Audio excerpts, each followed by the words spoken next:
ओम नमः शिवाय। हर हर महादेव। आज चैत माह के शुक्ल पक्ष की द्वितीया और तृतीया तिथि है। अब की बार दो तिथि के एक साथ होने के कारण नवरात्रि 8 दिन के रहने वाले हैं। नवरात्रि के दूसरे दिन की आप सभी को हार्दिक शुभकामनाएं।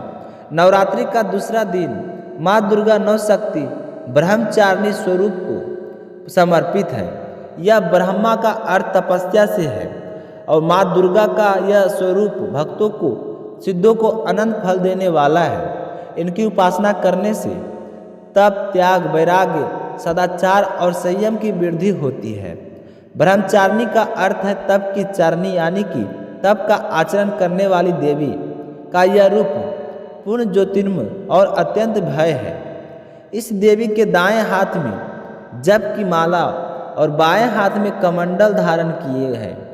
पूर्व जन्म में इस देवी ने हिमालय के घर पुत्री के रूप में जन्म लिया था और नारद जी के उपदेश से भगवान शंकर को पति के रूप पाने के लिए कठिन तपस्या की थी। इसी कठिन तपस्या के कारण इन्हें तपचारिणी यानी कि ब्रह्मचारिणी के नाम से जाने लगा। इन्होंने 1000 वर्ष तक केवल फल फूल खाकर कठिन तपस्या की और फिर 100 वर्षों तक केवल जमीन पर रहकर शाक का निर्वाह किया। कुछ दिनों तक कठिन उपवास रखे और खुले आकाश के नीचे वर्षा और धूप में घोर कष्ट सहे। 3000 वर्षों तक टूटे हुए बिल पात्र खाए और भगवान शंकर की आराधना करती रही। और फिर भी भगवान भोले शंकर प्रसन्न नहीं हुए तो उन्होंने सूखे बेलपत्रों खाने भी छोड़ दिए और कई हजार वर्षों तक निर्जल और निराहार रहकर तपस्या करती रही।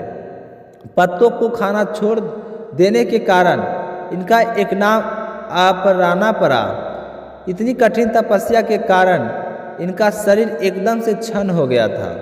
तो देवता, ऋषि, सिद्धगण, मुनि सभी ने ब्रह्मचारिणी की तपस्या को अभूतपूर्व पुण्य कृत बताया और सो ने सराहना करते हुए कहा कि हे देवी, आज तक किसी ने भी इतनी कठोर तपस्या नहीं की है। यह तो तुम ही से संभव हो पाया है और हमारा आशीर्वाद है कि तुम्हारी मनोकामना जरूर पूरी होगी। भगवान चंद्रमौली शिव जी तुम्हें पति के रूप में जरूर प्राप्त करे होंगे। अब तुम तपस्या छोड़कर घर लौट जाओ। जल्द ही तुम्हारे पिताजी तुम्हें बुलाने के लिए आ रहे हैं। तो इस तरह आशीर्वाद पाकर देवी बहुत ही खुश हुई और फिर भगवान भोले शंकर उसकी पूजा अर्चना से प्रसन्न होकर पत्नी के रूप में उनका वर्णन किया। देवी का यही स्वरूप माँ ब्रह्मचारिणी कहलाया। इस कहानी से हमें ये शिक्षा मिलती है कि जीवन के कठिन संघर्षों में भी व्यक्ति का मन कभी भी विचलित नहीं होना चाहिए। माँ ब्रह्मचारिणी देवी से कृपया से सर्व सिद्धि प्राप्त होती है और द्वितीय और तृतीय तिथि एक दिन होने के कारण ही आज गणगौर का पर्व मनाया जाएगा। हमारे हिंदू धर्म में गणगौर के पर्व को बहुत ही अधिक महत्व दिया गया है। इस दिन सुहागिन महिलाएं अपने अखंड सौभाग्य के लिए गणगौर का व्रत रखकर शिव गौरी की पूजा करती है और वही कुमारी कन्याएं मनपसंद वर की प्राप्ति के लिए गणगौर का व्रत करती है और शिव गौरी की पूजा करती है। लेकिन गणगौर व्रत का उद्यापन विवाह के बाद में ससुराल में करना होता है। इसका उद्यापन करना बहुत ही जरूरी होता है। गणगौर का उद्यापन करने से पहले सूरज रोटी के व्रत का उद्यापन करना चाहिए। उसके बाद ही गणगौर का उद्यापन किया जाता है। गणगौर व्रत रखने वाली सभी बहनों की हार्दिक शुभकामनाएं। भगवान भोले शंकर और माता पार्वती का आशीर्वाद हमेशा आप पर बना रहे। तो आज अब सुनते हैं अपने दूसरी कथा। रेवा नदी के तट पर चारों वर्णों के द्वारा सेवित एक नगरी है। उसका नाम कर्णिका। वहाँ पर एक ब्राह्मण निवास करता था। उस ब्राह्मण के 2 पुत्र थे। वृद्ध अवस्था में अपनी पत्नी के पुत्रों को पास छोड़कर वह काशी में रहकर तपस्या करने के लिए चला गया। समय आने पर उसकी मृत्यु हो गई। उसके पुत्रों ने उसकी विधि पूर्वक अंत्येष्टि संस्कार एवं श्रद्धा पिंड दान किए। ब्राह्मण की पत्नी के पास जो कुछ भी धन था उसने उसमें से आधा आधा धन अपने दोनों पुत्रों को बराबर बांट दिया और कुछ धन अपने पास रख लिया। फिर इसी तरह समय बीतता गया। जब ब्राह्मण की पत्नी का अंत समय निकट आया तो उसने अपने पुत्रों को पास बुलाया और कहा कि बेटा, मैंने भी तुम्हारे पिता की तरह काशी में रहकर प्राण छोड़ने का विचार किया है, परंतु ऐसा नहीं हो सका। अब मेरे मरने के बाद मेरे श्राद्ध, पिंडदान आदि काशी में जाकर करना और मेरी अस्थियां भी काशी में जाकर गंगा में प्रवाहित कर देना।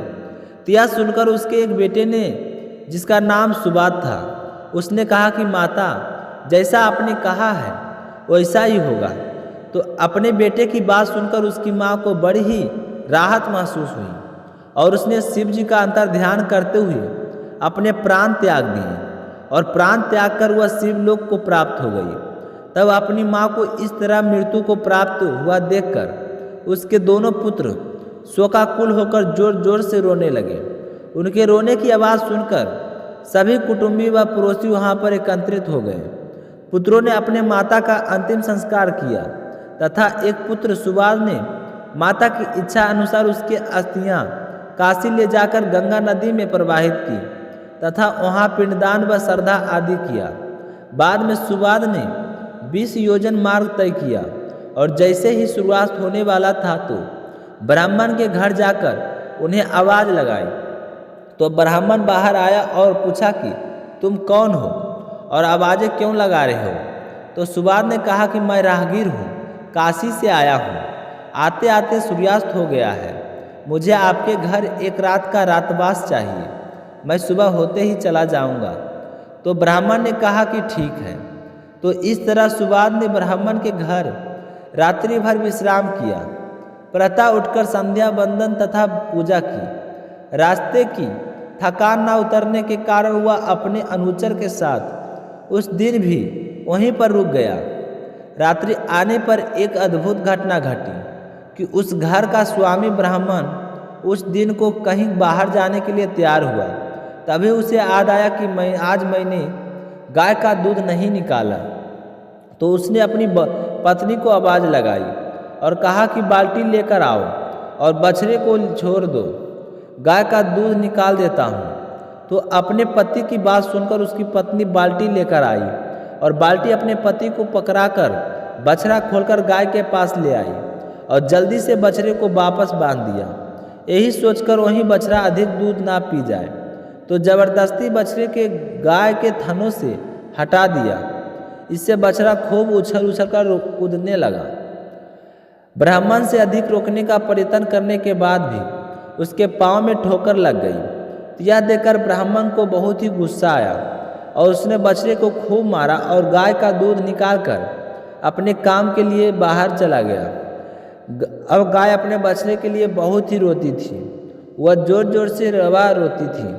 यह देखकर बछड़े ने अपनी माता को धैर्य बांधते हुए कहा कि माँ, तुम रो मत, धैर्य रखो। यह सब कर्मों का खेल है। जो जैसा कर्म करता है उसे वैसा ही फल पाता है। मुझे निरपराध को मारने के फल इसे क्या अवश्य मिलेगा।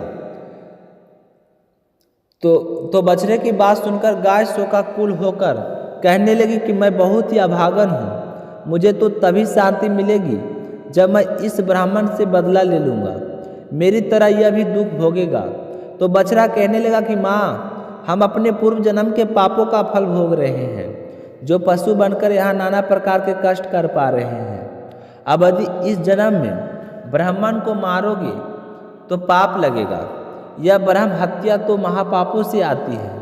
इसलिए माताजी, आप धैर्य धारण करो और शुभ काम कर्म करो, पाप कर्म में परिवर्तन ना हो।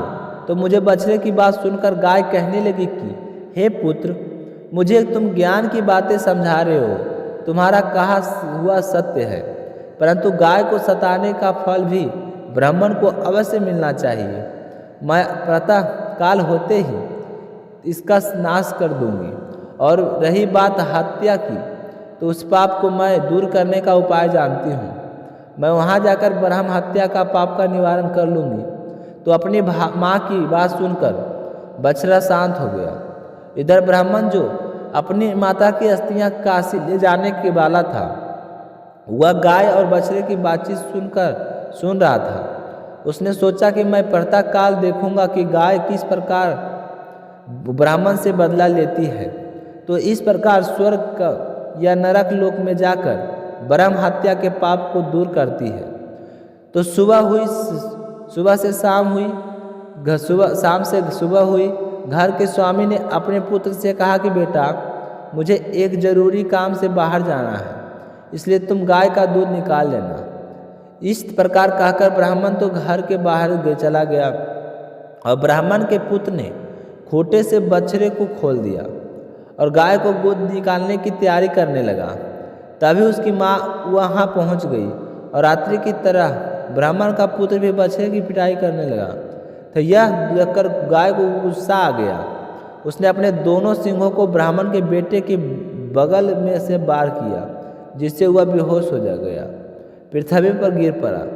यह देखकर उसकी माता शोर मचाने लगी, तो उसकी माँ को रोने की विलाप सुनकर आसपास के लोग वहाँ पर एकत्रित हो गई और उसका पिताजी का शोर सुनकर भागकर वापस आ गया। वह अपने पुत्र को बेहोश देखकर रोने लगा। थोड़ी समय बाद बच्चे के प्राण निकल गए और चारों ओर हाहाकार मच गया। ब्राह्मण बहुत ही दुखी था और साथ ही गाय पर गुस्सा भी आ रहा था। तो उसने क्रोधवश एक घमंड डंडा उठाया और पीट कर घर से बाहर निकाल दिया। तो गाय बछड़ा भी अपनी माँ के पीछे चल पड़ा। ब्रह्म हत्या के कारण गाय का सफ़ेद रंग काला हो गया। यह देखकर सारे लोग हैरान हो गए और यह देखकर सुभाद्र नाम के पार्थी भी बहुत ही आश्चर्यचकित था और वह चुपचाप खड़ा होकर गाय को और बछड़े को पीछे चल पड़ा। धीरे धीरे गाय नर्मदा नदी के तट पर पहुंच गई, जहां जाकर नदीकेश्वर विराजमान थे। गाय नर्मदा के जल में घुस गई और उसने जल में कोई गलत गोते लगाए तो उसका काला रंग धुल गया, फिर से सफ़ेद हो गया। सुबाद गाय के रंग को देखकर बड़ा ही हैरान था। वह नित्य कर्म से निपट कर काशी में चल पड़ा। गाय भी अपने पूर्व स्थान को चली गई। काशी के लिए जाते समय सुबाद को रास्ते में एक बहुत ही सुंदर युवती मिली, जो सर्व अलंकारों से सुजती थी, मंद मुस्कुरा रही थी और सुबाद के पास आकर कहने लगी कि हे मान्यवर, आप अत्यंत खुश दिखाई दे रहे हैं। आप कहाँ से आ रहे हैं और कहाँ जा रहे हैं? तो सुबाद ने उसे अपना सारा हाल का सुनाया। उसने बताया कि मैं अपनी माँ की अस्थियाँ काशी में प्रवाहित करके आ रहा हूँ, क्योंकि मेरी माँ की मरते समय यही आज्ञा थी।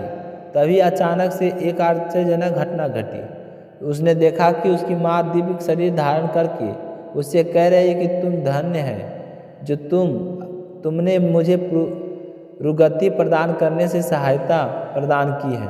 तुम हमेशा सुखी रहोगे, तो तुम्हें अपने जीवन में कोई चीज़ की कमी नहीं रहेगी। तुम्हारी लंबी आयु होगी तथा तुम्हारा कभी भी वंश वृद्धि नहीं करेगा। तो इस प्रकार उसकी माता अपने पुत्र सुबाद का आशीर्वाद देती थी। विमान पर आरूढ़ होकर शिव जी के पास कोस धाम चली गई और यह सुनकर सुबाद की बहुत ही खुश हुआ और खुशी खुशी अपने घर की तरफ चल पड़ा। क्योंकि इसलिए मनुष्य को हमेशा अच्छे कर्म करने चाहिए, क्योंकि कर्म हमेशा लौट कर आते हैं। बोलिए भोले शंकर की जय हो, बोलिए पार्वती माता की जय हो। तो आज के लिए इतना ही। कल सुनेंगे अगला कहानी और महात्म्य के बारे में।